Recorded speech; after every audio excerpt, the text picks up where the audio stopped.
अंतुलिया ठारे बीजेडी कर्मी सम्मिलनी जोगदेले सम्बलपुर संसदीय क्षेत्रर सांसद प्रार्थी अनुगुल ब्लॉक 1 नंबर जोन रे बिजु जनता दलर शक्ति प्रदर्शन निर्वाचन पाए बिजु जनता दलर रणनीति प्रस्तुत 1 नंबर जोन रे पथप्रांत सभा और बाइक शोभायात्रा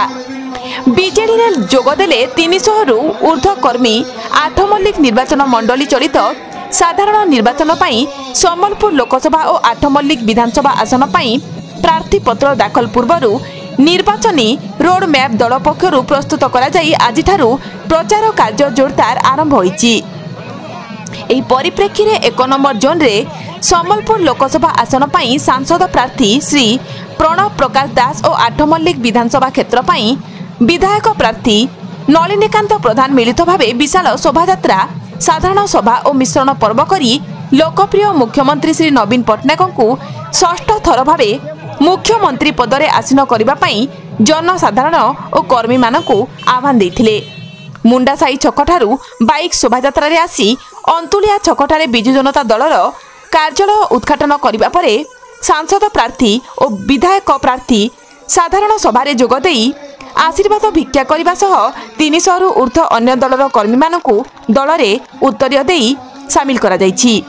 8 मल्लिक निर्वाचन मंडली आज जो विकास घटी एवं जो सबु नवीकरण कार्य संपन्न होईछि ताहा केवल माननीय मुख्यमंत्री श्री नवीन पट्टनायक दूरदृष्टि तथा निर्मल शासन द्वारा संभव हो पारुछि।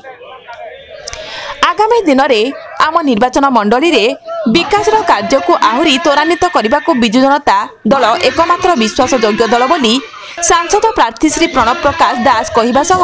नवीन पट्टनायक हाथमुठा को आहुरी टाण करने को निवेदन करिसेंती विधायक प्रार्थी नलिनीकांत प्रधान। साधारण सभा 8000 रु ऊर्ध्व जनसाधारण दलीय कर्मी और दलीय बहु वरिष्ठ कर्मकर्ता उपस्थित थिले। अनुगुल सुशांत कुमार सामल का रिपोर्ट जागृत भारत न्यूज।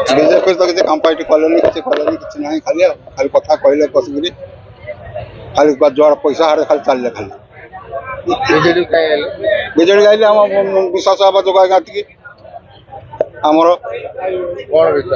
कौन विश्वास सब विश्वास लगे कम पार्टी रोड बाट घाट आज्ञा सब रोड कम आम एरिया सब कर दे आज्ञा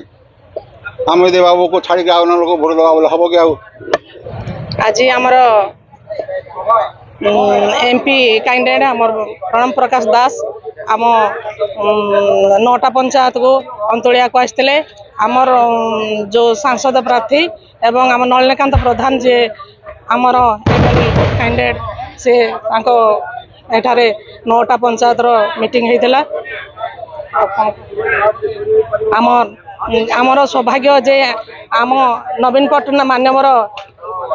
मुख्यमंत्री नवीन पट्टनायक आम दुई जन सुयोग्य संतान को आमको देइचंती ताहार आमे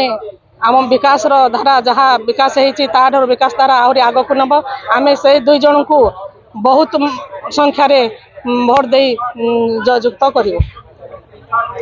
आज देखो आमर दलर संगठक संपादक श्रीजुक्त प्रणव दास आमर 9टी पंचायत गस्त करथिले। से आगामी दिन में माननीय मुख्यमंत्री तांको एमपी हिसाब से ठिया दायित्व देइचंती एवं मते एमएलए हिसाब से ठिया दायित्व देइचंती। ए 9टी पंचायत आम बिजु जनता दलर गढ़ एठी आपण माने देखिले किपरि भाव में भिड़ होइतिला 5टी बड़ बड़ पंचायत रो बिजु जनता दल प्रति आकृष्ट होई बीजेपी रो दोमुहा नीति को त्याग करी से माने आम सहित आज बहु संख्यार जोग देइछंती एवं से माने आशा रखिछंती